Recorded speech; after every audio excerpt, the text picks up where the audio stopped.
mata kuliah komunitas khusus. komunitas khusus. Di sini alhamdulillah kami berkesempatan untuk melakukan observasi ke YKP 2. tempat rehabilitasi apa namanya? YKP 2N Makassar. YKP 2N Makassar. Dan langsung ini di sebelah saya ada konselor yang bisa menjelaskan Iya. Gazi Iya. dan menjelaskan sedikit tentang tahapan orang setelah masuk di rehabilitasi. Tahapan program itu ya mungkin pertama kita melakukan screening dulu. Setelah screening kita analisa lagi kembali ke asesmen. Ya, jadi di asesmen itu kita mengukur tingkat keparahan. Nah, setelah itu dilakukan asesmen, kita masukkan di ruangan detoksifikasi. Tadi ya. itu. Nah, detoksifikasi itu adalah proses pemutusan zat yang dimana orang yang baru masuk memang belum bisa untuk digabungkan dengan orang yang sudah berproses dalam masa pemulihannya. Jadi orang yang baru masuk itu pasti harus dilakukan dulu yang namanya detoksifikasi. Nah, pada saat sebelum masuk detoksifikasi, setelah asesmen maksudnya apa? Kita juga lakukan dulu urine test. Apakah memastikan bahwasanya pengakuan klien dengan hasil urine testnya itu sesuai, karena ruangan ini merupakan ruangan detoksifikasi di mana pasien yang akan direhabilitasi terlebih dahulu masuk dalam ruangan ini untuk melalui proses pemutusan zat atau proses pembuangan racun dari dalam tubuh seorang pecandu. ketika ada kan di sini ada beberapa aturan tertinggi kayak dilarang bawa narkoba, dilarang pemukulan, dilarang penjulian, dilarang pengusahaan, sama dilarang melakukan tindakan seksual. Ketika dia malah melihat ada di sini dari tempatnya seperti itu. Iya. Iya, masa pemutusan zat memang di sini. 14 hari paling lama. Makanya dibikin televisi.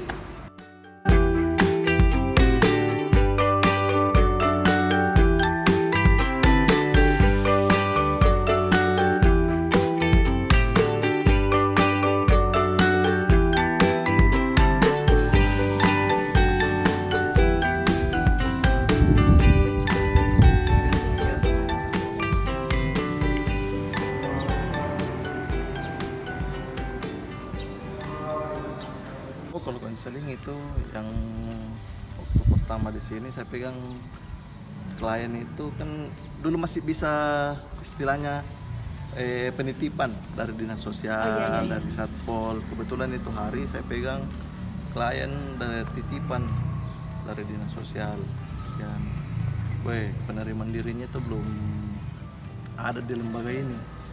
Iya, pikirannya keluar, orang tua pikirannya neneknya, anda tuh neneknya sakit.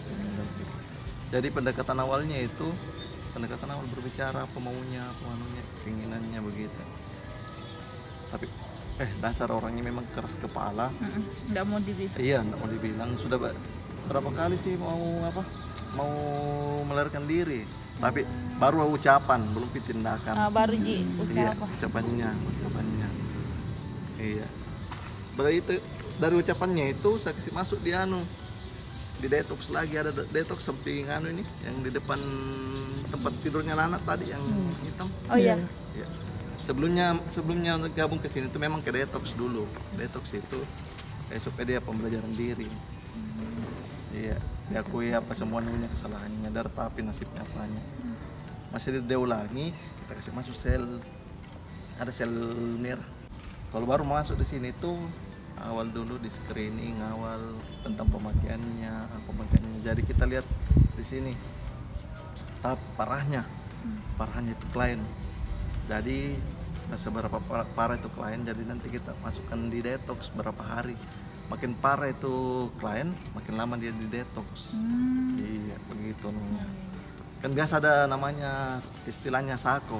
Iya, Pak. Iya. Sakau. Iya. Masa sakonya itu pasti 14 hari tuh. Makanya biasa kalau yang tinggi agak Dikurung, baru Pak. make baru langsung dikasih masuk pasti dalam screening itu asesmen awal ngaco pasti jawabannya bilang, nah di situ kita menarik kesimpulan oh ini berapa hari kita kasih masuk detox. Oh iya. Nah, di detox itu kita lihat lagi perkembangannya, apakah kooperatif dia selama di detox ataukah masih ngamuk atau masih dalam sako. Biasa kalau sako kita biarkan saja dulu, karena sako itu masa pemutusan zatnya memang dia di detox 14 hari. Harus clear dulu di situ. Clear dulu di situ. Baru boleh masuk Iya. asrama. Baru boleh digabung sama Gabung sama teman-temannya. yang lain. Itu pun gabung sama teman-temannya. Belum langsung ikut dalam program. Baru lihat kegiatan apa yang dilakukan, kegiatan apa. Kalau sudah itu ada lagi 1 minggu 7 harian. Dia memantau. Paling lama itulah 7 hari dia memantau lagi. Iya, sekitar begitu namanya.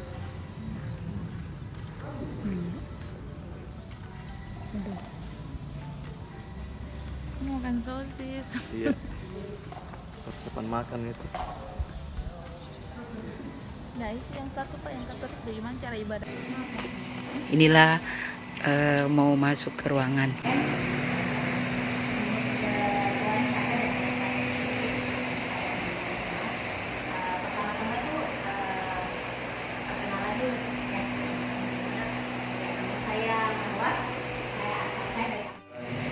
Jadi bisa beraktivitas lagi dengan yang positif, mendekatkan diri kepada Tuhan, kembali bisa membersihkan segala macam. Yang dulunya kan kita di luar itu sih cuma narkotika yang kita tahu.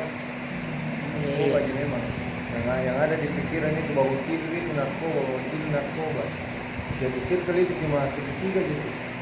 Bandar, rumah, sama teman itu tiga aja terus.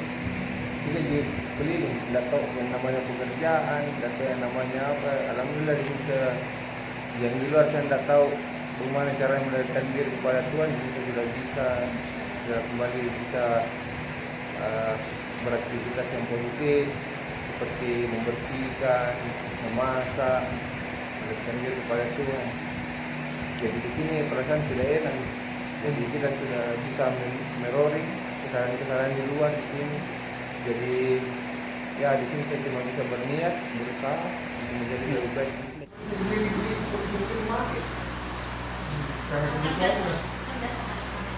Iya, biasanya rame-rame kalau yang rame-rame itu cuma yang masalahnya tidak terlalu lama gitu, tidak terlalu kayak membutuhkan di diri. Tidak. Oh.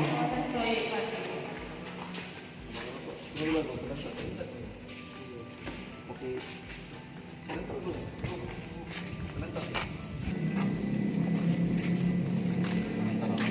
Apa yang menurut Rahmat, minggu ini saya mau ketemu sama ibunya, saya mau cerita ini, sempat ada dibantu atau apa aman sih, gimana sugestinya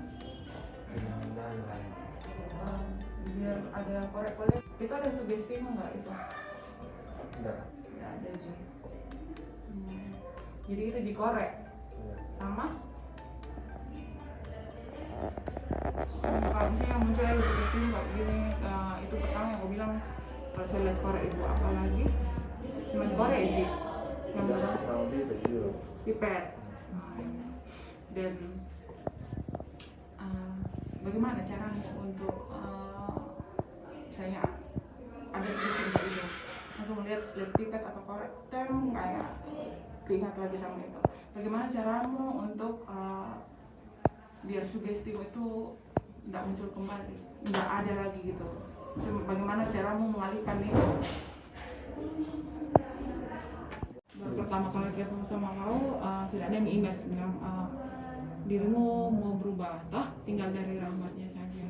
Dan saya lihat memang rahmat ini dibanding yang saya kemarin progresnya bagus. Dan dia juga ini dia punya skill, punya keterampilan yang boleh dikatalah menghasilkan begitu ya. Ya, tinggal dia nyaman, yang pintar-pintar tabung uangnya buat usaha lagi, buka usaha sendiri gitu. Itu dia. Ada lagi? Jadi sedikit mungkin ada ya, sedikit mungkin jadi ada juga teman ya kemarin. Intinya kalau bukan kita ini yang saling memberi motivasi, saling menginspirasi, ya, siapa lagi yang kemudian kita harapkan. Inilah pentingnya ya, untuk mengubah ya, maka saya yakin bahwa Anda ini bisa meninggalkan apa yang menjadi persoalan hari ini. Apalagi ada keluarga, sudah ada keluarga ternyata sudah punya anak, dan mereka itu kan menunggu Anda senantiasa di rumah, ya, butuh keceriaan Anda, dan yakinlah itu pasti akan bisa berubah. Mungkin ini dari saya.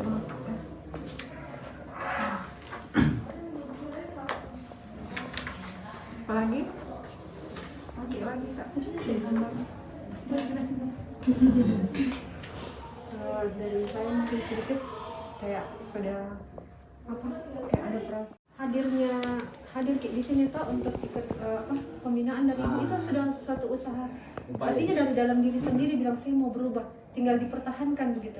Jarang orang yang ada sudah ada niatnya, jadi pertahankan. Kami di sini terus terang bangga sama kita, sudah ada niatnya, sudah berarti memang sudah mau, tinggal ditingkatkan, dan kami yakin pasti bisa.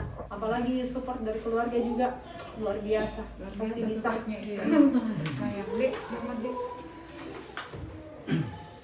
Intinya masih banyak orang-orang baik di luar sana yang menanti Anda. Sayang istri, sayang anak. Intinya masih banyak orang-orang baik di luar sana. Jadi sudah selama ada keinginan, yakinlah. Dunia itu tidak kejam. Sama orang tua dan istri. Satu arah kan dukungan dari keluarga. Dunia itu tidak kejam. Ya, oke. Lagi kalau kalau misalnya ada waktu lagi terus ketemu sama kakak di sini, lanjut lagi konseling sama, atau misalnya kalau Rahmat bersedia, nanti saya digantikan sama satu dari mereka kayak gitu toh. Misalnya bisa Ji? Bisa. Harusnya sudah bersyukur begitu, sudah bisa, terus keluarga juga sudah menerima begitu. Dan biasanya kan kendalanya itu kalau kita kembali, maksudnya keluarga kadang tidak menerima, tapi kalau ini kan direspon sama keluarga, jadi itu maksudnya itu sudah satu keuntungan. Jadi tinggal bagaimana dari dalam diri sendiri betul-betul ditanamkan bilang, oh ternyata memang saya punya keluarga, saya masih bersyukur gitu, keluarga saya masih bisa terima saya, terus saya betul-betul harus berubah. Apalagi sudah ada istri, anak. Coba kalau misalnya kayak tadi ibu bilang main-main sama anak, itu pasti rasanya kan luar biasa sekali, senang sekali. Apalagi kemarin memang sempat merasakan kalau nggak punya waktu sama keluarga, walaupun itu dibilang kan cari uang untuk keluarga, untuk anak, tapi tidak punya waktu tuh. Terus karena mungkin beban pekerjaan, terus memilih jalan itu, dan ternyata tidak ada hasilnya. Terus sekarang dikasih kesempatan, keluarga begitu bisa menerima, dikasih kesempatan, terus pekerjaan, tapi masih bersyukur pekerjaannya juga ada dari orang tua yang ternyata dengan pekerjaan itu bisa kita nggak perlu lagi jauh dari keluarga. Jadi kalau menurut saya kamu itu masih beruntung. Jadi tinggal betul-betul dari dalam diri saja ini kan bilang saya nggak ini. Dan tadi usahanya sudah bagus sekali, kalau sudah pas terluka sedikit ambil handphone gitu.